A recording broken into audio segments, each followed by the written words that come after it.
एक महाराष्ट्र में सागाल सा सेठ ने, वो रोज जाते 10-20 किलोमीटर में कहीं भी एक संत मिलते, उनको लिवा के आते, भोजन पवाते। 12 वर्ष व्यतीत हो गए। 12 वर्ष में हर कार्य सिद्ध हो जाता है। तो 12 वर्ष संत सेवा पूर्ण होने वाली थी। ऐसी वर्षा शुरू हुई, उस दिन कोई संत नहीं मिला तो भूखे रह गए। उनकी पत्नी और उनका पुत्र चलैया तीनों भूखे रह गए। दूसरा दिन हुआ वही वर्षा, तीसरा दिन हुआ, चौथा दिन हुआ। पत्नी ने कहा हमारा नियम था बिना संत को पवाए हम पाएंगे नहीं, तो हमारे चाहे प्राण चले जाएं पर हम संत को पवा के ही पाएंगे। लेकिन मेरा बेटा अभी छोटी अवस्था का है, 13-14 वर्ष का है, 4 दिन भूखे हो गए, इसलिए आप जाओ और किसी संत को लाओ। अब ऐसी वर्षा में कहाँ संत मिलने वाले? स्वयं भगवान संत वेश धारण करके चौराहे पे बैठे मिले। अरे सागर साकेत मानो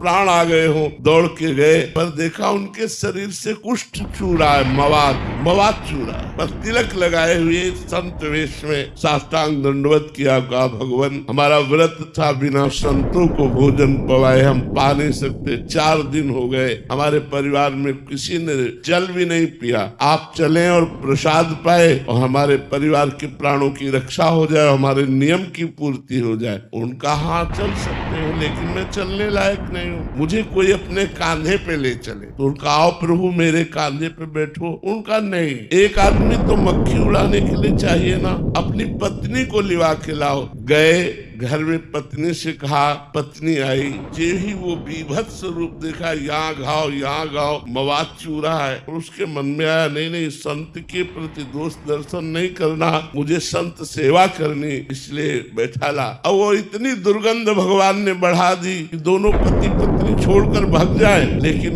गोविंद गोविंद गोविंद एक एक कदम भगवान नाम जप करते हुए घर पहुंचे। उनको स्नान कराया, चंदन लगाया। तो उन्होंने फिर खीर पुआ ये अच्छे पदार्थ सामने रखे। भगवान जो संत वेश में कुष्ठी रूप में थे, उन्होंने कहा खीर पकवान नहीं पाते। तो उनका प्रभु हम तो वैष्णव हैं, हमारे यहाँ तो प्याज लहसुन भी नहीं बनता, आप संत वेश में आए, आप भूखे वापस लौट जाएंगे, आप रुकिए, मैं कसाई वाले से मांस लेकर के आता हूँ। उन्होंने कहा नहीं कसाई वाले का मांस नहीं चाहिए, हमें कसाई वाले का मांस नहीं चाहिए। यदि आप पवाना चाहते हो तो अपने पुत्र का मांस पवा दो। पत्नी की तरफ देखा और कहा ये क्या संत है, लेकिन संत पे दोष दर्शन करके या उनको भूखा वापस करके। तो उनका प्रभु यदि आपकी आज्ञा हो तो मैं अपने पुत्र की हत्या करूं और आपके लिए मांस बनाऊं। बोले मुझे